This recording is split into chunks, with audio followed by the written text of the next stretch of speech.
দেবভূমি ভারতে যুগে যুগে অবতার রূপে জন্মেছেন স্বয়ং ঈশ্বর।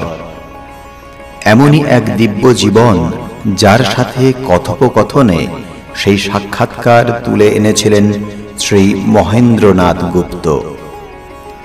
শ্রী গদাধর চট্টোপাধ্যায় হুগলি জেলার কামারপুকুরে জন্মগ্রহণ করেন এবং পরবর্তীকালে দক্ষিণেশ্বর কালী মন্দিরে কঠোর সাধনায় সিদ্ধিপ্রাপ্ত হন। তার নাম হয় শ্রী শ্রী রামকৃষ্ণ পরমহংস। শ্রী শ্রী রামকৃষ্ণ কথামৃত শ্রী রামকৃষ্ণের বাণীর অমৃত। ইহা একটি বাংলা 5 খণ্ডের রচনা, যা মহেন্দ্রনাথ গুপ্তের কথোপকথন। শ্রী শ্রী রামকৃষ্ণ কথামৃত একটি পবিত্র ধর্মগ্রন্থ হিসাবে অনুসারীদের মধ্যে সম্মানিত। আপনারা শুনছেন দেবভূমি ভারত।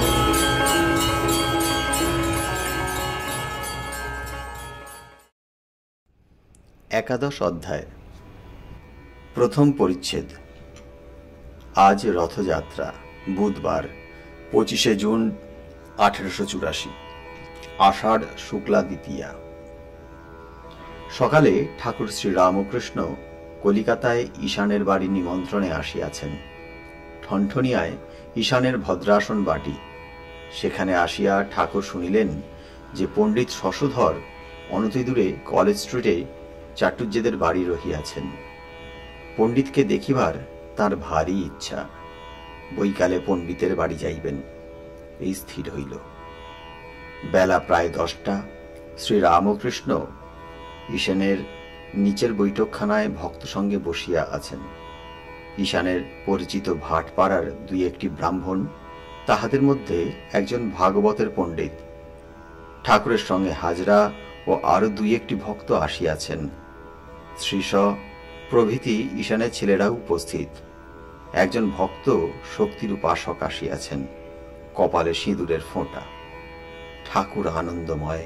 সিঁদুরের টিপ দেখিয়া হাসিতে হাসিতে বলিতেছেন, উনি তো মার্কা মারা। কিয়ৎক্ষণ পরে নরেন্দ্র ও মাস্টার তাহাদের কলিকাতার বাটি হইতে আসিলেন। তাহারা ঠাকুরকে প্রণাম করিয়া তাহার কাছে উপবিষ্ট হইলেন।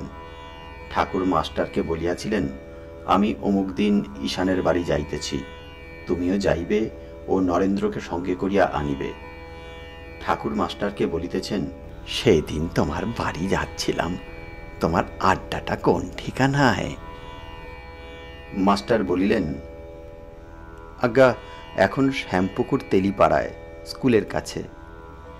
শ্রী রামকৃষ্ণ বলিলেন, আজ স্কুলে যাও নাই? মাস্টার বলিলেন, আজ্ঞা, আজ রথের ছুটি। নরেন্দ্রের পিতৃবিয়োগের পর বাড়িতে অত্যন্ত কষ্ট। তিনি পিতার জ্যেষ্ঠ পুত্র, ছোট ছোট ভাই ভগিনী আছে। পিতা উকিল ছিলেন, কিছু রাখিয়া যাইতে পারেন নাই। সংসার প্রতিপালনের জন্য নরেন্দ্র কাজকর্ম চেষ্টা করিতেছেন। ঠাকুর নরেন্দ্রের কর্মের জন্য ঈশান প্রভৃতি ভক্তদের বলিয়া রাখিয়াছেন। ঈশান কম্পট্রোলার জেনারেলের অফিসে কর্মচারীদিগের একজন অধ্যক্ষ ছিলেন। নরেন্দ্রের বাটির কষ্ট শুনিয়া ঠাকুর সর্বদা চিন্তিত থাকেন। শ্রী রামকৃষ্ণ নরেন্দ্রকে বলিলেন, আমি ঈশেনকে তোর কথা বলেছি। ঈশেন ওখানে দক্ষিণেশ্বর কালী মন্দিরে একদিন ছিল কিনা, তাই বলেছিলাম। তার অনেকের সঙ্গে আলাপ আছে। ঈশান ঠাকুরকে নিমন্ত্রণ করিয়া আনিয়াছেন। সেই উপলক্ষে কতগুলি বন্ধুদের নিমন্ত্রণ করিয়াছেন। গান হইবে, পাখওয়াজ, বায়া, তবলা ও তানপুরার আয়োজন হইয়াছে। বাড়ির একজন একটি পাত্র করিয়া পাখওয়াজের জন্য ময়দা আনিয়া দিল। বেলা 11টা হইবে। ঈশানের ইচ্ছে নরেন্দ্র গান করেন। শ্রী রামকৃষ্ণ ঈশানকে বলিলেন, এখনো ময়দা? তবে বুঝি খাবার অনেক দেরি? ঈশান সহাস্যে বলিলেন, আজ্ঞে না, তত দেরি নাই। ভক্তেরা কেহ কেহ হাসিতেছেন। ভাগবতের পণ্ডিত হাসিয়া একটি উদ্ভট শ্লোক বলিতেছেন। শ্লোক আবৃত্তির পর পণ্ডিত ব্যাখ্যা করিতেছেন। দর্শনাদি শাস্ত্র অপেক্ষা কাব্য মনোহর। যখন কাব্য পাঠ হয় বা লোকে শ্রবণ করে, তখন বেদান্ত, সাংখ্য, ন্যায়, পাতঞ্জল এইসব দর্শন শুষ্ক বোধ হয়। কাব্য অপেক্ষা গীত মনোহর। সঙ্গীতে পাষাণ হৃদয় লোকও গলে যায়। কিন্তু যদিও গীতের এত আকর্ষণ, যদি সুন্দরী নারী কাজ দিয়ে চলে যায়, কাব্য পড়ে থাকে, গীত পর্যন্ত ভালো লাগে না। সব মন ওই নারীর দিকে চলে যায়। আবার যখন বুভুক্ষা হয়, ক্ষুধা পায়, কাব্য, গীত, নারী কিছুই ভালো লাগে না। অন্য চিন্তা চমৎকারা। শ্রীরামকৃষ্ণ বলিলেন, ইনি রসিক। পাখোয়াজ বাঁধা হইল। নরেন্দ্র গান গাহিতেছেন। শিব সুন্দর রূপ ভাতি হৃদি মন্দিরে, সত্য শিব সুন্দর রূপ ভাতি হৃদি মন্দিরে, সত্য শিব সুন্দর রূপ।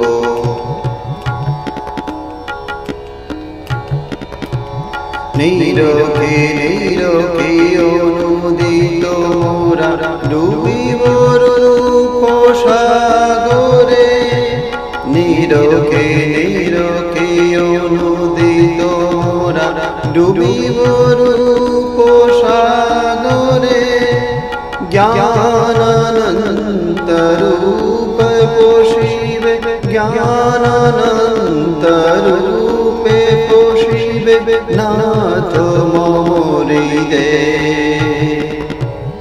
অবাক হইয়ে অধীর মন শরণ লইবে শ্রীপদে, অবাক হইয়ে অধীর মন শরণ লইবে শ্রীপদে। শান্ত শিব অদ্বিতীয়,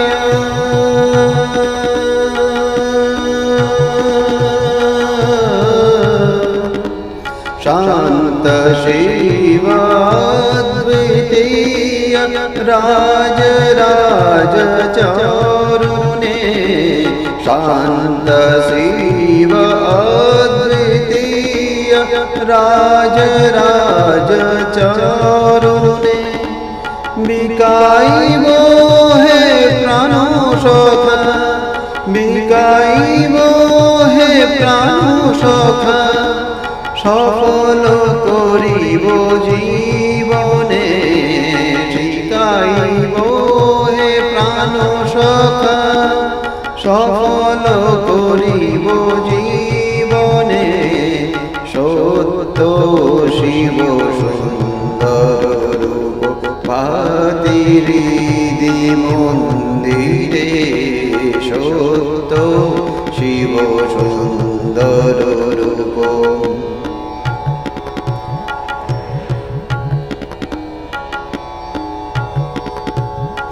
এমন অধিকার কোথা পাবো, এমন অধিকার কোথা পাবো, স্বর্গ ভোগ জীবনে।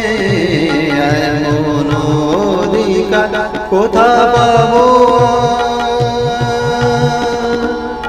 এমন অধিকার কোথা পাবো, স্বর্গ ভোগ জীবনে।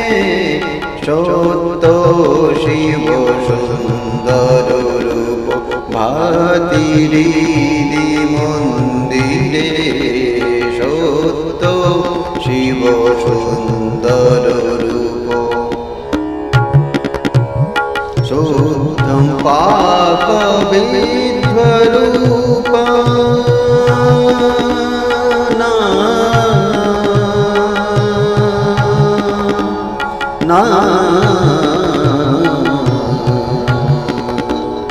শুদ্ধ পাপ বিধ্বরূপ, হেরিয়ে না তোমার। শুদ্ধ পাপ বিধ্বরূপ,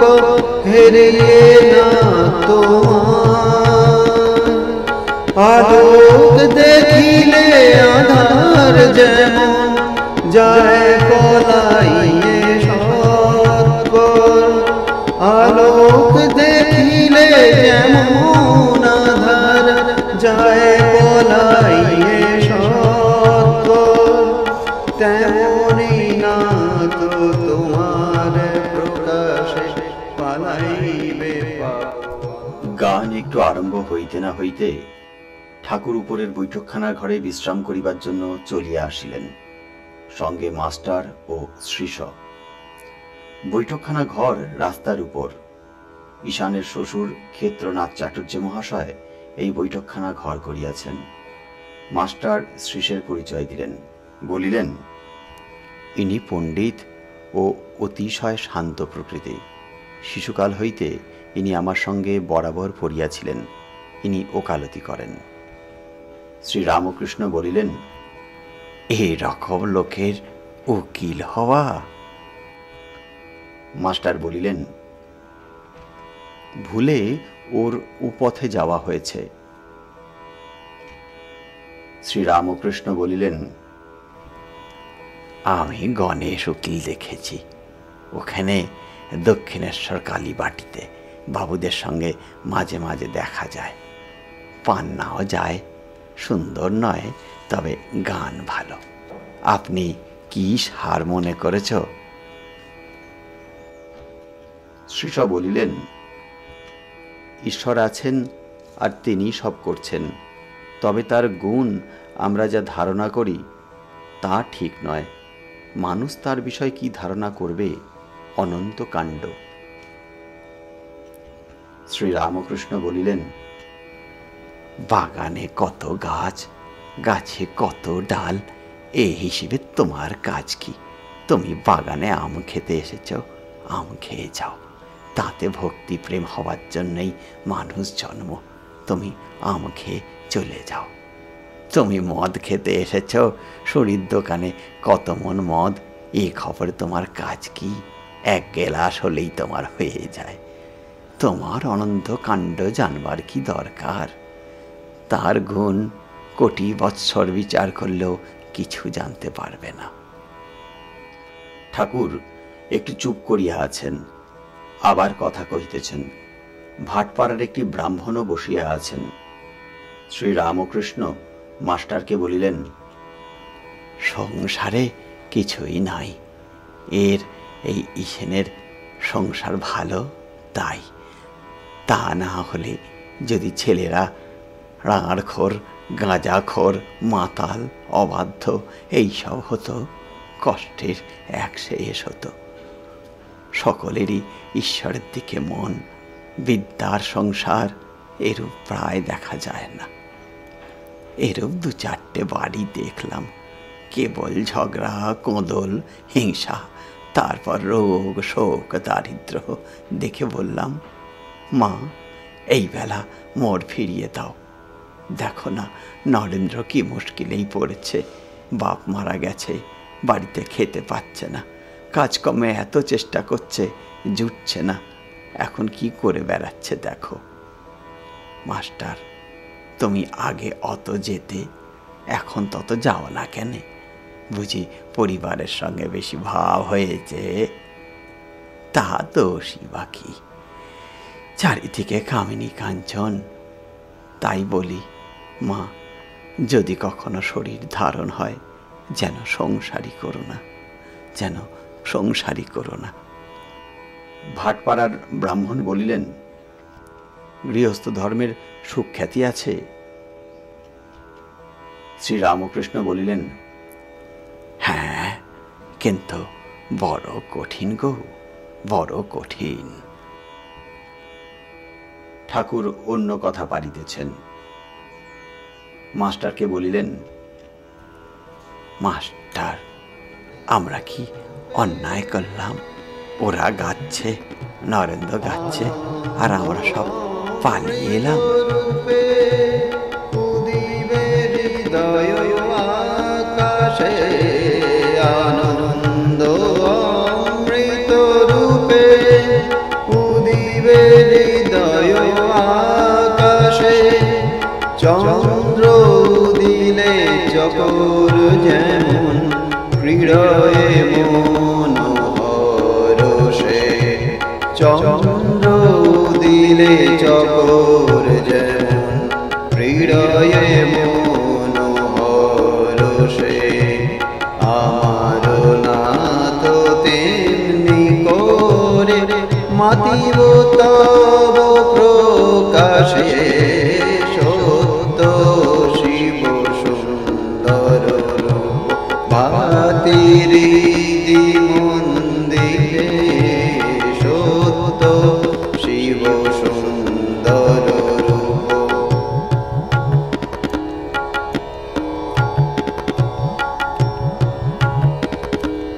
ওহে ধ্রুব তারা সমরিদে জ্বলন্ত বিশ্বাস হে, ওহে ধ্রুব তারা সমরিদে জ্বলন্ত বিশ্বাস হে, জালি দিয়ে দিন বন্ধু পুরাও মনের আশ হে, জালি দিয়ে দিন বন্ধু পুরাও মনের আশ হে, আমি নিশিদিন প্রেমানন্দে, আমি নিশিদিন প্রেমানন্দে মগন হইয়ে,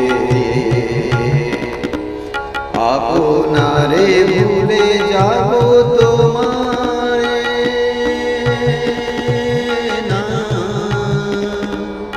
আপনারে ভুলে যাব তোমারে, তোমারে পাইয়ে সত্য শিব সুন্দর রূপ ভাতির